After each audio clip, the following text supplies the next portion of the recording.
You're listening to The Student Loaners, Are You a Winner or a Loser? Written by Charles A. Chadwick Jr., narrated by Garan Patrick. We hope you enjoy.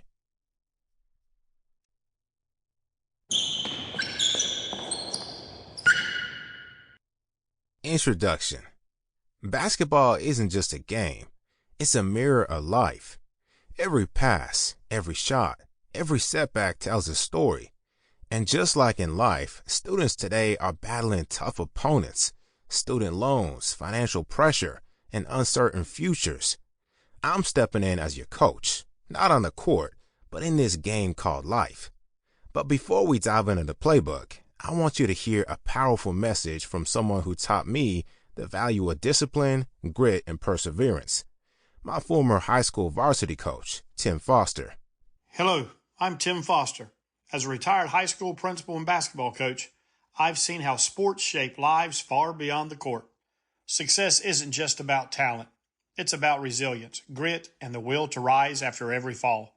That's where real champions are made. I've known Charles Chadwick for over 20 years. He wasn't always the most gifted athlete, but he was one of the most determined. Through hard work, leadership, and heart, he proved that success comes from perseverance, not perfection. In The Student Loaners, Are You a Winner or a Loser? Charles brings that same mindset to life's biggest challenges, especially student debt. His journey is a playbook for anyone striving to overcome obstacles and win, both on and off the court. Get ready to be inspired by a story that's honest, relatable, and empowering. This book is more than motivation. It's a game plan for success. Now that you heard from my former coach, let's rewind the clock to 1998 at Southwest Middle School, home of the mighty Colts. I was that super shy, extra tall kid everyone assumed would be a future NBA star. But just because I could reach the top shelf without a step stool, spoiler alert, I had zero interest in sports back then. But then came homeroom intramural sports in a twist of fate.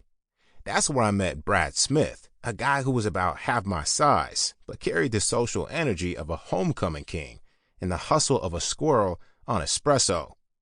Brad was a point guard, quick on his feet, and even quicker at recruiting. Before I knew it, thanks to Brad and two homeroom MVPs, Miss Bowers and Coach Doug Speck, I got drafted into the world of basketball. Yup, the same world I had never even planned to visit. His friendship really changed my life in association with the game of basketball. Now, back to my story. Coach Speck didn't ask me to shoot threes or run complicated plays. Nope, he kept it simple. Charles, stand under the goal. Whenever someone takes a shot, box out and grab the rebound. That was it. No pressure, no drama, just rebounds. And you know what? I nailed it. That's when Coach hit me with the nickname of Rawzilla.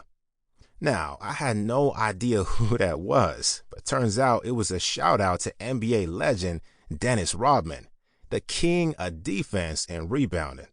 Dennis is an NBA Hall of Famer who has won multiple championships with the Detroit Pistons and Chicago Bulls. He was also known off the court as well. His life is very interesting in so many ways, but I'm only talking about the basketball parts, if you know what I mean. So naturally, I studied his every move and started shaping my game around his. Being tall helped. I was grabbing rebounds, blocking shots, and learning how to set picks, thanks to the coaching from Brad and Mr. Speck. From 8th grade to our graduation at Southwest High School, Go Stallions, Brad and I balled out, won back-to-back conference championships, and even made some deep playoff runs, despite being such a small, underrated team in a 2A conference. To this day, I'm grateful for Brad, not just for teaching me basketball, but for showing me how to win at life, because basketball is way more than just a sport. It's a life coach in sneakers. It teaches hustle, teamwork, patience, resilience, and how to rebound when life hits you with a brick. Speaking of inspiration, shout out to William Gates from the 1994 documentary Hoop Dreams. He grew up in Cabrini Green, one of Chicago's toughest neighborhoods, yet still made a name for himself in the basketball world. His Sample complete. Ready to continue?